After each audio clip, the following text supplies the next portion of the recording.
जय हिंद दोस्तों, वंदे मातरम। स्वागत है आपका अपने चैनल ज्ञान वर्षा में। इस वीडियो में हम सीडीपी या बाल विकास से संबंधित टोटल 50 क्वेश्चन देखने वाले हैं। तो चलिए बिना टाइम गंवाए स्टार्ट करते हैं। पहला, बालक के विकास में सर्वप्रथम किसका विकास होता है? मानसिक, सामाजिक, शारीरिक या नैतिक? तो इसका राइट आंसर आएगा शारीरिक विकास। बालक का सर्वप्रथम शारीरिक विकास होता है। नेक्स्ट देखते हैं सेकंड नंबर, विकास की दिशा सिर से पैर की ओर होती है, इसे क्या कहते हैं? बालक का विकास सिर से पैर की ओर होता है, ये सभी को पता है, लेकिन इसे कहते क्या है? तो इसे मस्तिष्क से पाद कह सकते हैं। Option number C. नेक्स्ट है, बाल्यावस्था को किस आयु वर्ग में रखा जाता है? तो बाल्यावस्था को 2 से 6 वर्ष की आयु वर्ष में रखा गया है। नेक्स्ट देखते हैं, अधिगम का सबसे उपयुक्त समय कौन सा है? थकान की अवस्था, रुचि की अवस्था, भय की अवस्था या तनाव की अवस्था? तो रुचि की अवस्था में ही अधिगम सबसे उपयुक्त माना जाता है। नेक्स्ट है, निम्न में से कौन सा संज्ञानात्मक विकास से संबंधित है? भाव, चिंतन, संवेग, अभिवृत्ति? तो चिंतन को संज्ञानात्मक विकास से संबंधित कहा जाता है। Option number B. नेक्स्ट देखते हैं, बुद्धि के द्विकारक सिद्धांत का प्रतिपादन किसने किया? द्विकारक सिद्धांत का प्रतिपादन थॉर्नडाइक ने किया था। नेक्स्ट देखते हैं, कक्षा में समूह कार्य से किसका विकास होता है? कक्षा में समूह कार्य से सामाजिक विकास होता है। नेक्स्ट देखते हैं आठवां, किस अवस्था में कल्पना शक्ति सर्वाधिक होती है? शैशव, बाल्य, किशोर या प्रौढ़? तो बाल्यावस्था में कल्पना शक्ति सर्वाधिक होती है। राइट आंसर आएगा ऑप्शन नंबर बी। नौवां, अंतर्मुखी बालक की मुख्य विशेषता क्या है? अधिक बोलना, नेतृत्व करना या आत्म केंद्रित होना या आक्रामक? तो अंतर्मुखी बालक का सबसे मुख्य विशेषता आत्म केंद्रित होना होता है। सीखने की वह प्रक्रिया जिसमें अचानक समाधान मिलता है कहलाती है अंतर्दृष्टि कहलाती है। और अंतर्दृष्टि का सिद्धांत किसने दिया था? तो कोहलर ने दिया था। कोहलर एवं काफ्का ने अंतर्दृष्टि का सिद्धांत दिया था। नेक्स्ट देखते हैं, कक्षा में भय का वातावरण किसे प्रभावित करता है? अधिगम को, अनुशासन को, समय को या पाठ्यक्रम को? इसका राइट आंसर आएगा अधिगम को। नेक्स्ट है, बालक में नैतिक विकास का सिद्धांत किसने दिया? बालक में नैतिक विकास का सिद्धांत कोहलबर्ग ने दिया था। नेक्स्ट है, स्मृति की सबसे पहली अवस्था कौन सी है? स्मृति की सबसे पहली अवस्था ध्यान है। ऑप्शन नंबर बी, ध्यान। अगला, अधिगम में प्रेरणा का कार्य है व्यवहार को रोकना, व्यवहार को दिशा देना, व्यवहार को समाप्त करना या व्यवहार को बदलना? तो अधिगम में प्रेरणा या मोटिवेशन का कार्य होगा व्यवहार को दिशा देना। Option number B. नेक्स्ट है, विकास और वृद्धि में मुख्य अंतर क्या है? मुख्य अंतर की बात करें तो विकास गुणात्मक होता है। इसका राइट आंसर आएगा विकास गुणात्मक होता है और वृद्धि मात्रात्मक होती है।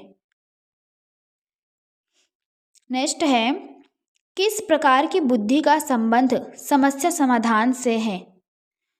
भावनात्मक, सामाजिक, अमूर्त या व्यवहारिक? तो इसका राइट आंसर आएगा व्यवहारिक बुद्धि। बालक अनुकरण सबसे अधिक किससे करता है? मित्र, शिक्षक, माता पिता या पुस्तक?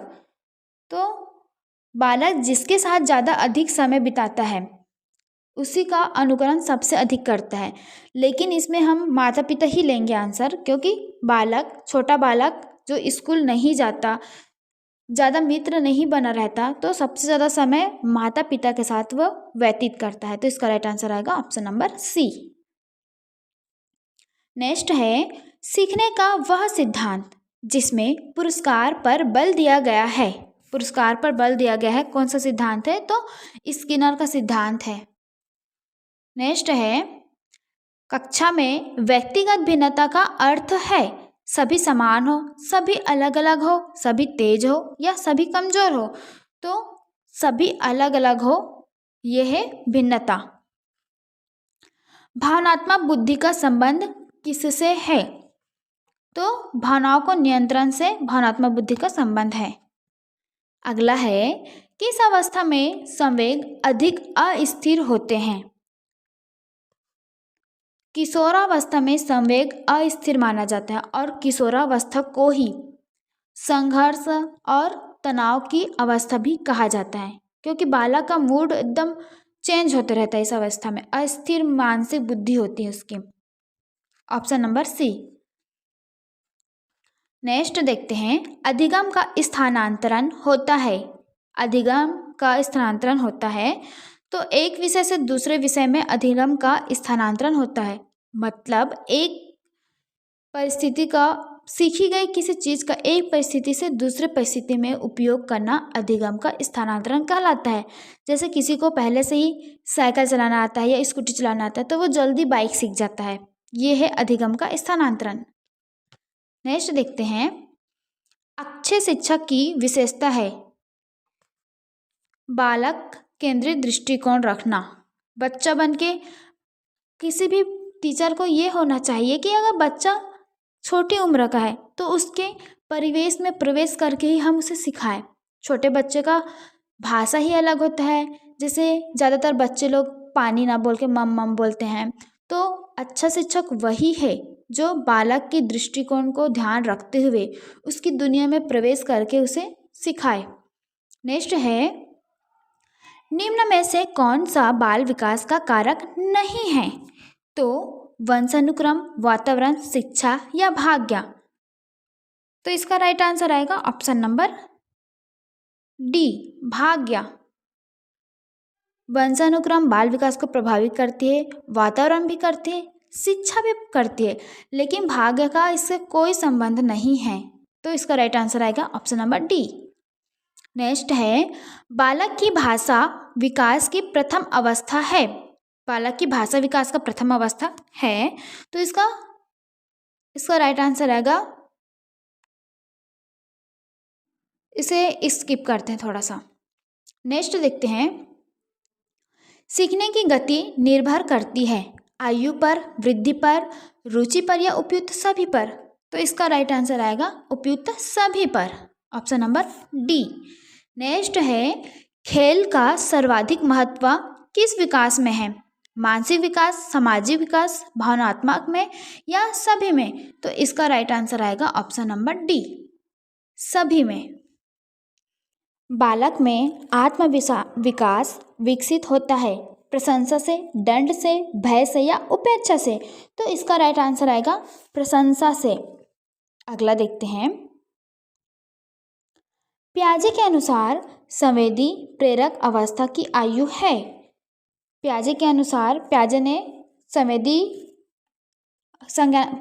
ने संवेगात्मक विकास का, संज्ञानात्मक विकास का 4 अवस्था बताया है, जिसमें से प्रथम अवस्था संवेदी प्रेरक अवस्था या संवेदी गामक अवस्था या इंद्रिय गामक अवस्था भी कहा जाता है। तो इसका राइट आंसर आएगा ऑप्शन नंबर ए, 0 से 2 वर्ष, जिसमें बच्चा इंद्रियों के माध्यम से ही सीखता है। नेक्स्ट देखते हैं किस प्रकार का अधिगम स्थायी होता है? तो अनुभव से सीखा हुआ अधिगम स्थायी होता है और लंबे समय तक याद रहता है। कक्षा में समान अवसर देना किस सिद्धांत पर आधारित है? इसका राइट आंसर आएगा समानता। समान अवसर देना समानता के सिद्धांत पर आधारित है। नेक्स्ट देखते हैं बालक का ध्यान अधिक समय तक बना रहता है यदि विषय रुचिकर हो, कक्षा शांत हो, शिक्षक मित्रवत हो या उपयुक्त सभी? तो उपयुक्त सभी। नेक्स्ट देखते हैं सामाजिक परिपक्वता का अर्थ है। सामाजिक परिपक्वता का अर्थ होगा समाज में समायोजन करना। नेक्स्ट देखते हैं सीखने में पुनर्बलन का सिद्धांत दिया? पुनर्बलन का सिद्धांत स्किनर ने दिया था और स्किनर ने चूहे पर प्रयोग किया था, याद रखिएगा। अगला, निम्न में से कौन सा आंतरिक प्रेरणा का उदाहरण है? आंतरिक प्रेरणा का उदाहरण है रुचि, क्योंकि पुरस्कार से हम बाह्य प्रेरणा देते हैं, बच्चे कुछ समय के लिए मोटिवेट होता है, किंतु अगर खुद में रुचि है तो उसे कोई भी पुरस्कार नहीं दिया जाएगा, प्रशंसा नहीं किया जाएगा, उसके बाद भी वह उस काम को करने का क्षमता रखता है। तो इसका राइट आंसर आएगा ऑप्शन नंबर सी, रुचि। अगला है, बालक की रचनात्मकता बढ़ती है स्वतंत्रता से, भय से, अनुशासन से या दबाव से?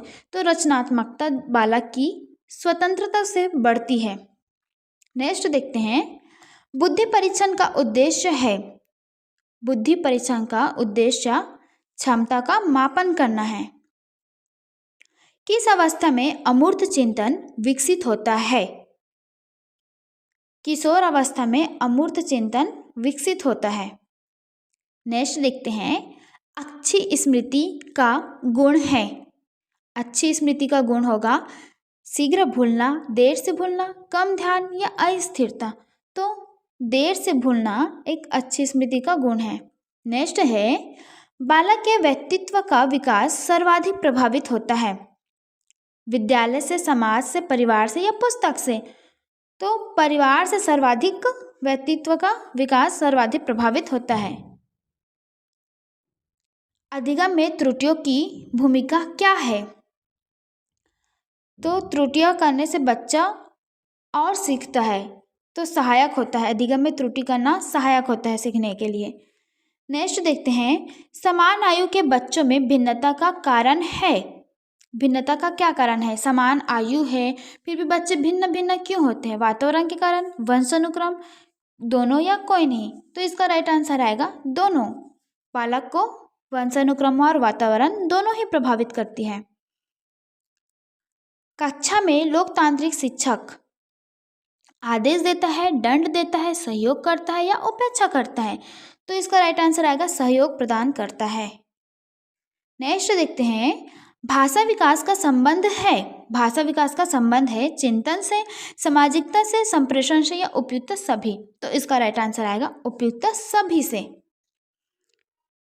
नेक्स्ट, बालक की जिज्ञासा बढ़ती है प्रश्न पूछने से, चुप रहने से, दंड से या डर से? तो जिज्ञासा बालक की प्रश्न पूछने से बढ़ती है। नेक्स्ट है, सीखने का सबसे प्रभावी विधि है। सीखने की सबसे प्रभावी विधि क्रियात्मक, व्याख्यान, रटन या दंड है। तो हम देखते हैं कि क्रियात्मक या क्रिया करके बालक सबसे ज़्यादा प्रभावी ढंग से सीखता है, और व्याख्यान विधि बड़ों बच्चों के लिए होते हैं, छोटे बच्चों के लिए व्याख्यान काम नहीं करता। तो आंसर आएगा ऑप्शन नंबर ए। नेक्स्ट है, भावनाओं का नियंत्रण विकसित होता है। भावनाओं का नियंत्रण शैशवावस्था में, बाल्यावस्था में, किशोरावस्था में या अनुभव से? तो इसका राइट आंसर आएगा अनुभव से, है ना। इसका राइट आंसर आएगा ऑप्शन नंबर डी, अनुभव से। नेक्स्ट देखते हैं, बाल विकास शिक्षा शास्त्र का मुख्य उद्देश्य है। पाठ्यक्रम पूरा करना, परीक्षा लेना, बालक को समझना या अनुशासन बनाए रखना? तो बाल विकास शिक्षण शास्त्र का मुख्य उद्देश्य होगा बालक को समझना, ताकि हम अच्छे से अधिगम करा सकें।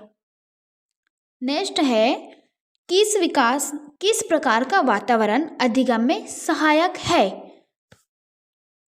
सहयोगात्मक वातावरण अधिगम में सहायक होती है। आज का लास्ट क्वेश्चन है, सीखने का स्थायित्व बढ़ाने का सर्वोत्तम साधन है। सीखने का स्थायित्व बढ़ाने का सर्वोत्तम साधन होगा पुनरावृत्ति। अगर वीडियो अच्छी लगे तो please like, subscribe my channel. Thanks for watching friends.